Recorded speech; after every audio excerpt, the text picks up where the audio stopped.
Isang mapagpalang umaga po sa inyo lahat, mga minamahal na mga kapatid sa Panginoon. Ito po ang inyong lingkod, Pastor Ramiro Adona. At kasalukuyan ay naandito po tayo sa Nicosia, Cyprus para sa ilang serye ng ating mission trip po dito. So, papasalamat ako palagi sa Diyos na meron po tayo palagi na pagkakataon at panahon na tayo po ay makapagbulay-bulay ng salita ng Diyos.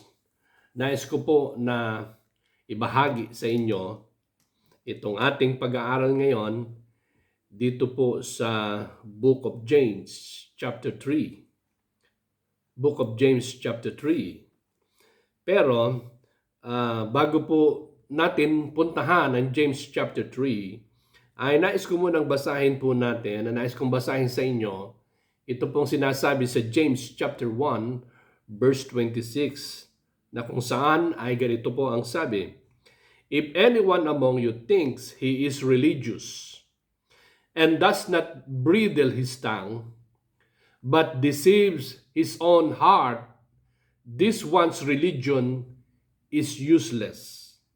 And then later on, ay binigyan ng punto ni James dito po sa pahayag na ito, in this passage, 5 bagay patungkol sa ating mga dila. Pero nais ko pong manalangin muna tayo. Panginoon, pagpalain mo kami, samahan mo kami ngayong umagang ito, O Diyos ni Abraham, Isaac, and Jacob, aming Ama.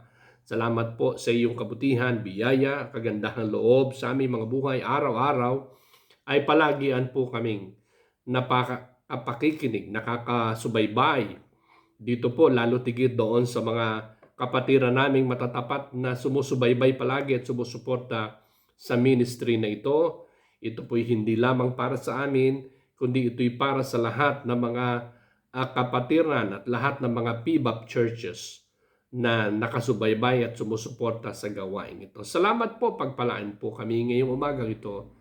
Ito po ang aming dalangin sa pangalan ni Jesus. Amen. So, muli po, binabati ko po kayong lahat na magandang umaga sa inyo lahat. Sabi ni Josh Billings, "The best time for you to hold your tongue is the time you feel you must say something or bust." Kaya po, ngayong umagang ito, ang atin pong tatalakayin at nais ko pong ibahagi sa inyo, merong pamagat na hold your tongue. Hawakan mo o kontrolin mo ang iyong dila. So diyan ho marami na, alam ho natin mga kapatid, diyan po maraming bumabagsak. Diyan maraming nasisira. Yung hindi nila kayang kontrolin yung kanilang mga dila. Matabil, marites, o maaring, alam nyo na, di po ba?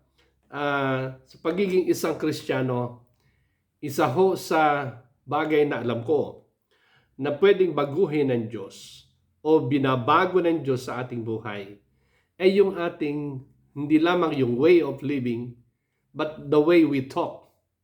The way, that only the way we walk, but also the way we talk. So nais kong ibigay sa inyo ngayon pong umagang ito, the 5 things about the tongue, yung ating mga dila. Ibig sabihin, ito'y may kinalaman doon sa pagsasalita. Ito'y may kinalaman sa ating mga pangungusap. Na alam nyo, yung bawat salitang lumalabas sa ating bibig ay 2 bagay. It's either it could break or it could make. It could destroy or it could encourage. Oho. Kaya napakahalaga na bilang mga mananampalataya ay makokontrol ho natin yung ating mga dila. Una sa lahat, I would like you to note the importance of the tongue. The importance of the tongue. Kaya sa James chapter 3 verse 1, ang sabi ng Bible, "My brethren, be not many masters, knowing that we shall receive the greater condemnation." Excuse me po. Napakalamig po kasi. We shall receive sabi dito, greater condemnation.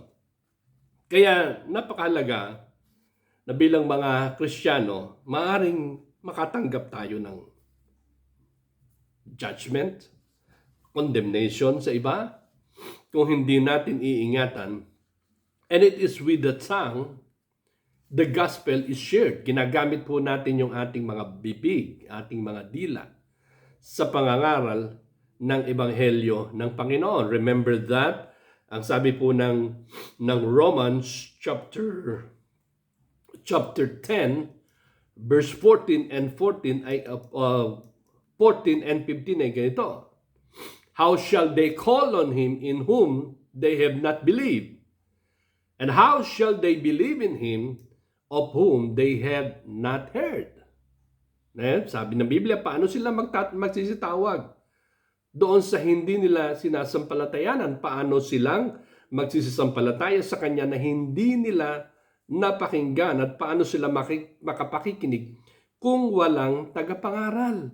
Kaya po mga kapatid sa Panginoon, mahalaga po yung ating mga labi, mahalaga po yung ating bibig. Yung importance nito ay sa paano natin ibabahagi at isi-share ang Ebanghelyo ng Panginoon sa maraming tao. At tinan nyo yung talatang 15. Ang sabi, how shall they preach except they be sent? As it is written, how beautiful are the feet of them that preach the gospel of peace and bring glad tidings of good things. Isipin nyo paano sila magsisipangaral kung hindi sila sinugo, at kung hindi sila sinugo, gaya nga nasulat na pagkaganda ng mga paa niyong mga nagdadala ng masayang balita ng mga bagay na mabuti. So mahalaga po na ang tao makakapakinig dahil sa ating mga pangangaral, dahil sa ating mga sinasabi. People will understand, people will believe. It's based on how we tell them, how we share to them. Okay? Batay sa salita ng Diyos. Kaya napakahalaga po, the importance of tongue, ito'y ginagamit natin para hindi lamang tayo ay magdala ng mga sarit-saring balita o buhay ng ibang tao o dili kaya ay manira sa ating kapwa-tao, kundi mahalaga ho na ang ating mga dila o ang ating mga bibig ay para sa Ebanghelyo ng Panginoong Hesukristo. Kaya dapat iingatan ho natin yan. Okay? Pangalawa, pansinin ho natin, note the implications of the tongue. Implications of the tongue. Balikan po natin ang James. Balikan po natin ang sinasabi ng James chapter 3, verse number 2. Sabi po ng James 3:2 ay ganito. For in many things we offend all. Sabi, sa maraming bagay, tayong lahat ay nangatitisod. Pero ang papansin nyo, if any man offend not in word, the same is a perfect man, and able also to bridle the whole body. Yan, sabi niyan, na hindi natitisod sa salita, ang isang taong sakdal ang gayon ay may kaya rin namang makapagpigil ng buong katawan. Ibig sabihin, kung ang isang tao ay kayang kontrolin ng kanyang dila, kaya niyang kontrolin ng kanyang buong body. Why? Kasi the tongue measures spiritual maturity. Ang dila ho natin ang isa sa mga sukatan ng ating spiritual maturity. Kaya mauunawaan at makikita natin sa mga tao yung kanilang maturity sa pamamagitan ng kanilang mga dila. If kaya nating i-control yung ating mga dila. Kasi tandaan niyo po, kung ano yung lumalabas sa bibig natin, yan ho ay kung ano yung laman ng puso natin. Kasi sabi ng Biblia, out of the abundance of the heart, the mouth speaketh. Kaya mula kung ano yung laman ng puso natin, yun ang sinasabi natin. Ngayon, kung tayo ay malagong Kristiyano, if we are a matured Christian, nagmamanifest po yan o nahahayag po yan sa pamamagitan ng ating mga dila. Okay? So, the tongue measures spiritual maturity. Pangatlo, the impact of the tongue. Impact of the tongue. Tingnan natin sa James chapter 3, verses 3 to 5. Behold, we put bits in the horses' mouths, that they may obey us, and we turn about their whole body. Sabi ng verse 4, behold, also the ships which, though they be so great and are driven of fierce winds, yet they turn about with a small helm, whithersoever the governor listeth. Now, tingnan niyo po ang sabi ng Biblia, di ba?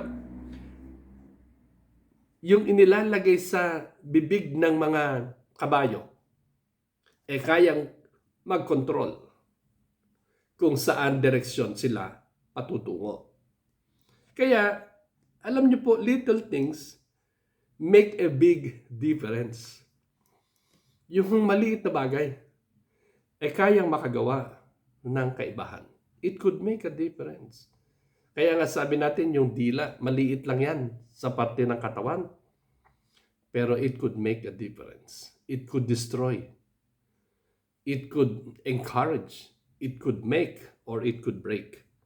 So that's the impact of the tongue. Pero kaya kapag hindi po natin ito kayang kontrolin, ay maniwala po kayo, kaya niyang kagaya ng timon, sabi ng Biblia, ng isang barko na kayang baguhin yung kanyang course, yung kanyang direction. Kaya ito rin na may pwedeng magpabago ng ating buhay o ng buhay ng ibang tao.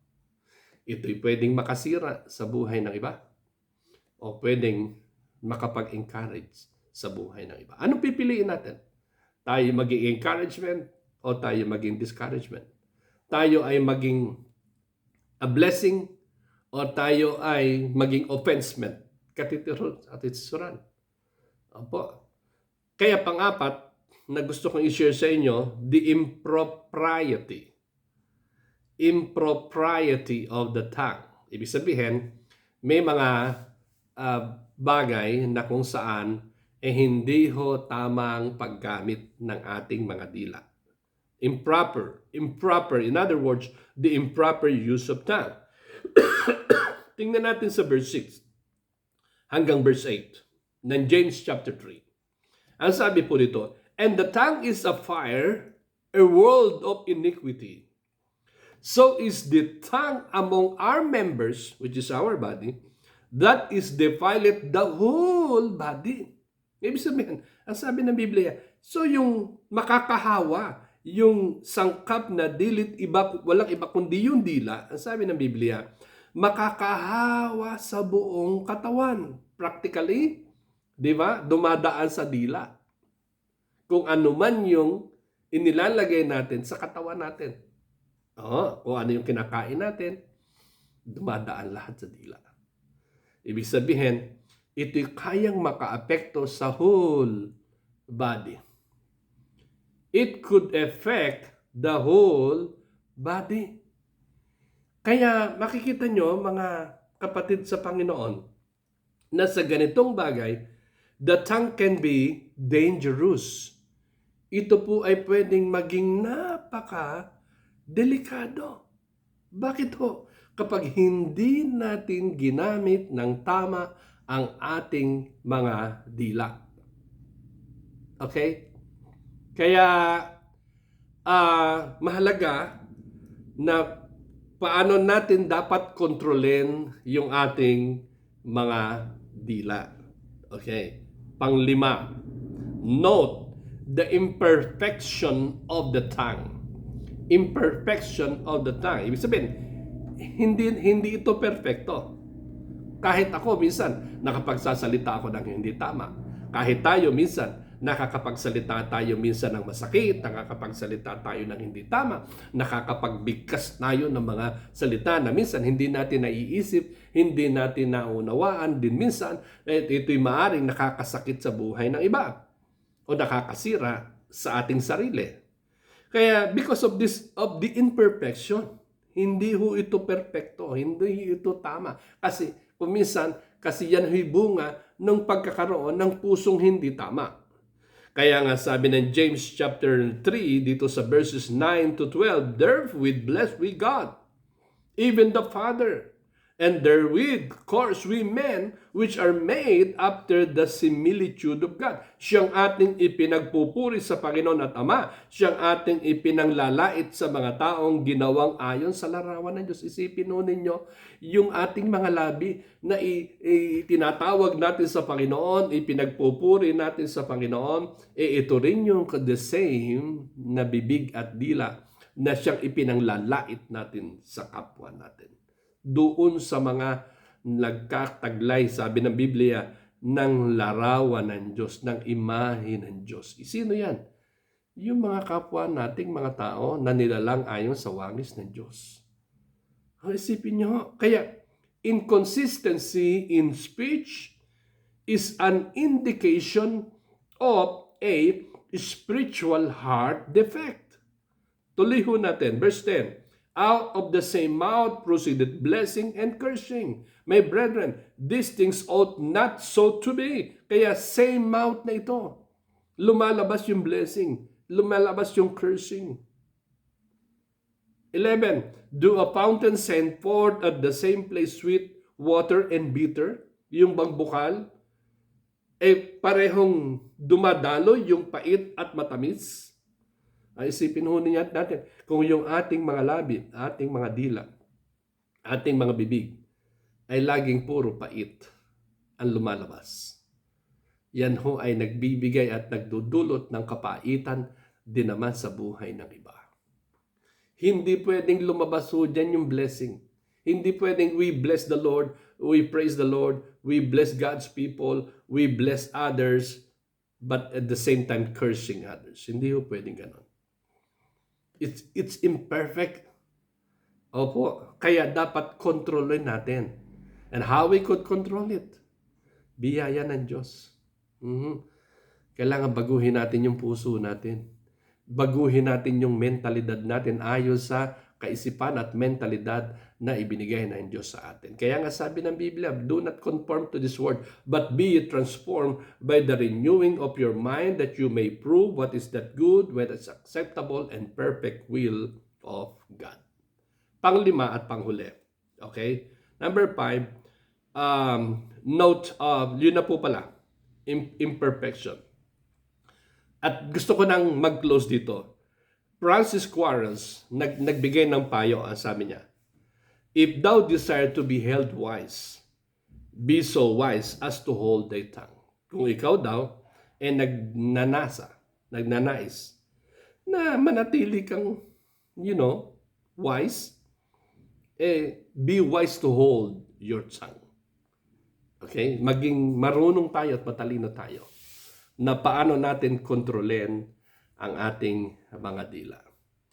Ito'y sinasabi ng iba na practical Christianity ang tinuturo ni James. But I believe it's more on spiritual matters. Although it's physical in nature ang tinutukoy, pero yung implikasyon nito, kahalagahan nito sa ating buhay spiritual, na kung gaano tayo ka-mature, gaano tayo kalago, gaano yung sinasabi natin, ano yung lumalabas sa bibig natin, yun ang laman ng puso natin. Kaya mga kapatid, mga minamahal sa Panginoon, control your tongue. Magandang araw sa inyo lahat. Pagpalain tayo ng Panginoon. Aming Ama, salamat po sa iyo ng marami.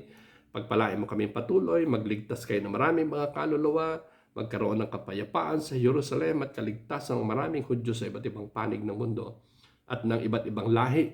Panginoon, gamitin mo kami para sa iyong kapurihan, kalwalhatian, na yung aming mga bibig ay lalabas sa pamamagitan ng pagkontrol namin ng aming mga dila at sa kapangyarihan ng banal na Espiritu na siyang dapat at nararapat magkontrol sa aming mga buhay ay maging pagpapala at maging kalakasan. Salamat po sa iyong papurit pasalamat.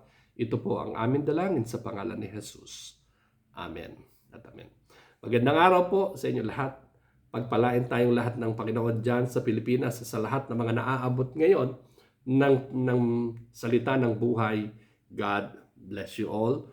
At kayo po nawa ay magpatuloy sa Panginoon at maglingkod at magantay hanggang sa pagbalik ng ating Panginoong Kristo. To God be the glory. God bless you all.